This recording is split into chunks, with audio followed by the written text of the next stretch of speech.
আমার না ওটা দেখে কোনো মেয়ে কোনো কাজ করলে অবশ্যই অবশ্যই। আমার ভীষণ ভালো। আজকে কেমন লাগলো দিদির সাথে দেখা করে?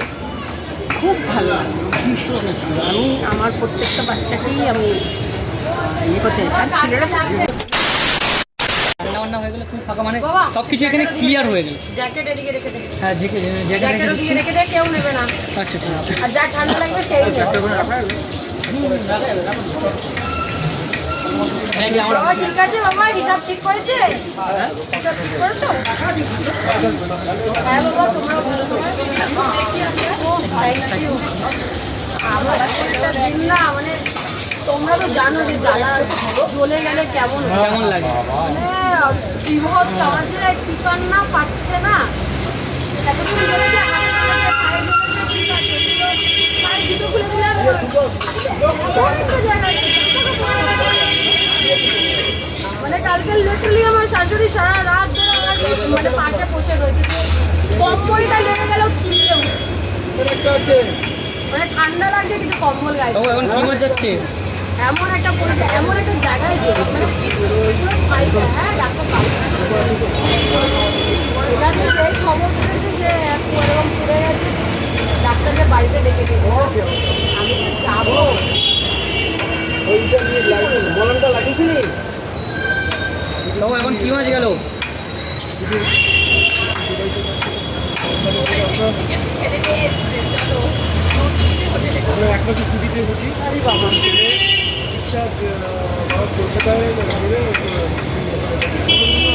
জীবন আমার ধন্য। হ্যাঁ বাবা, তোমরাও ভালো থেকো। বন্ধুরা আজকে ফাইনালি চলে আসলাম নন্দিনীদির হোটেলে।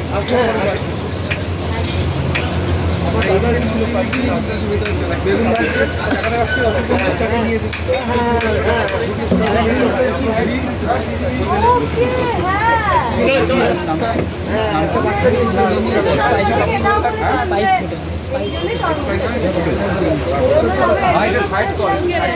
ওকে, সাইড দিন, লোকে যেতে দিন।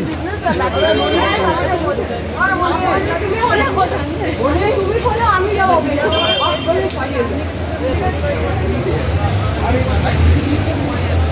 লাইটে তো আমার বিয়ের লাইট চলে যাবে। আমাদের বিয়ে বাড়ির কাছে, বিয়ে হয়ে গেছে। বিয়ে বাড়ির ক্যামেরা কাছে।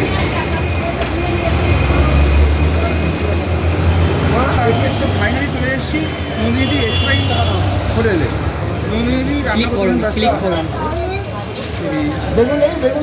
দর্শক বন্ধুরা আজকে ফাইনালি চলে এসেছি স্পাইস হোটেলে, নন্দিনীদি স্পাইস হোটেলে। তো নন্দিনীদি রান্না করতে এখানে ব্যস্ত। আর এইদিকে দেখাতে পাচ্ছি দর্শক বন্ধু, বেগুন ভাজা চলছে, লাল লাল বেগুন ভাজা। লাল লাল বেগুন ভাজা। এটার মধ্যে আর এইদিকে রেডি হয়ে গেছে।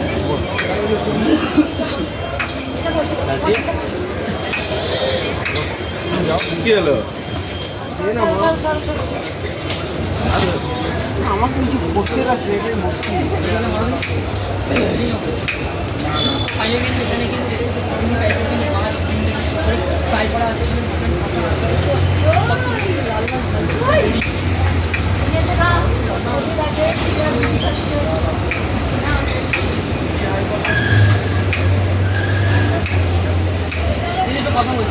দিদি হ্যাপি নিউ ইয়ার, নতুন বছরের অনেক শুভেচ্ছা অভিনন্দন জানাই তোমাকে।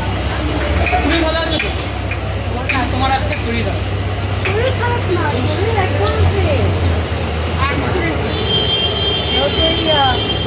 কালকে একটা অ্যাক্সিডেন্ট করেছে। শরীর একদম পুড়ে গেছে। কালকে মাঠের ফ্যান দেখিস না যেটা এখানে নামাই, আচ্ছা,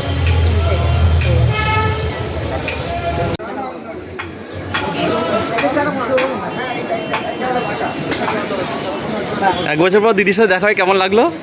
এক বছর পর দিদির সাথে দেখাটা, তাহলে I am trying my level best কি ওর সাথে আমি কী করে মিট করবো। ও আচ্ছা আচ্ছা। আমি দেখে যাচ্ছি সবাই। আচ্ছা, এতদিন ধরে যে নন্দিনীদি ভাইরাল, এতদিন দেখা হয়নি? আমি এই কলকাতা চিনি না, আচ্ছা, আপনার বাড়ি কোথায়? অ্যাট প্রেজেন্ট ক্যালকাটা, বাট আমি বাইরেই মানুষ, বাইরেই ছিলাম। আমার না ওটা দেখে কোনো মেয়ে কোনো কাজ করলে অবশ্যই অবশ্যই। আমার ভীষণ ভালো। আজকে কেমন লাগলো দিদির সাথে দেখা করে? খুব ভালো লাগলো, ভীষণ ভালো। আমি আমার প্রত্যেকটা বাচ্চাকেই আমি ইয়ে করতে আর ছেলেরা তো একদম। সেইটাই হচ্ছে আমিও বেরিয়ে এসেছি, একটু জোরে বলুন। আমিও কাজ করেছি, আমিও বেরিয়ে এসেছি। আপনার কোথা থেকে এরকম ভিডিও করছেন? চিনি না, কালকে হঠাৎ অ্যাড্রেসটা পেয়েছি জিপিওর কাছাকাছি। জিপিওর কাছে। সে একটা লোককে জিজ্ঞেস করছি যে বাস কোথায়, হ্যাঁ আমার জিপিওর সামনে নেমে জিজ্ঞেস করতে চলে খুব ভালো লাগলো। আর দিদি আমার আসল উদ্দেশ্য না, আমার ওকে দেখতে খুব ইচ্ছে। আর দিদির ব্যবহারটা আপনার কাছে কেমন লাগলো? খুব ভালো। কাজ কর ওদের যেন কারোর কোনো প্রবলেম না হয় তোমরাও খুব ভালো, তোমরা Thank ভালো you. নাহলে দিদি